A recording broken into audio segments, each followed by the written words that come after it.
Okay, so this is my little fire bucket that I use for camping. Now, this is a tiny little twig. Now, the whole process of burning any fuel, regardless whether it's a liquid or a solid, is to get it into a form of a vapor.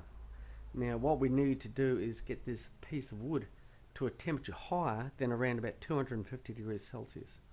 So as long as it can do that, it should remain on fire. And if we do this carefully, I should be able to get down into and under those other little twigs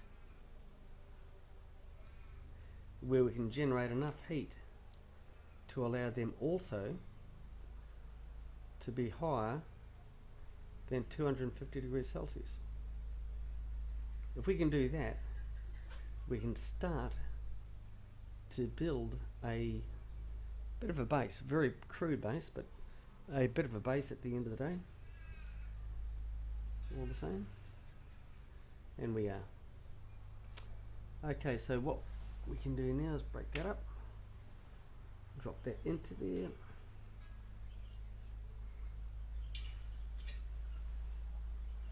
And then we can just add more twigs.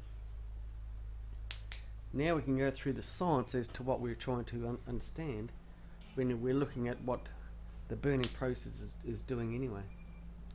And that is, we know that this used to be hydrogen and carbon.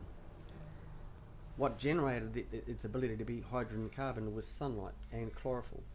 So all we're doing when you're burning any hydrocarbon fuel is reversing that process. So the emissions that we're generating from this wood are, quite simply, hydrogen in the form of H2O and carbon in the form of carbon dioxide. The two components that we used in order to be able to make this wood in the first place. So the emissions are carbon dioxide and water. The remaining emission that we haven't talked about is the energy that was used in order to be able to produce that wood in the first place come from the sun.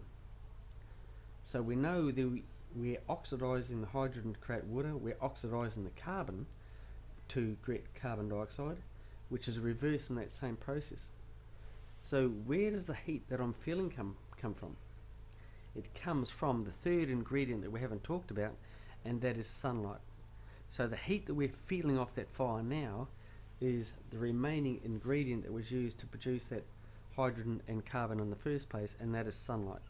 So what we're feeling is the sunlight that was generated however many years ago when that piece of wood was manufactured in nature. And so carbon dioxide used to be carbon dioxide in the atmosphere.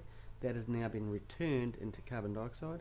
The wood has also been reversed and changed back into water again. The heat that I'm feeling from that fire now is nothing more than the sunlight that was used to produce the fire or the wood in the first place.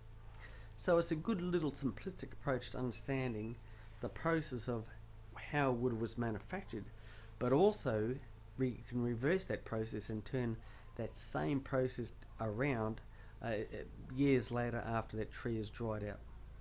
And so a simple but very important thing to understand when you're burning hydrocarbons.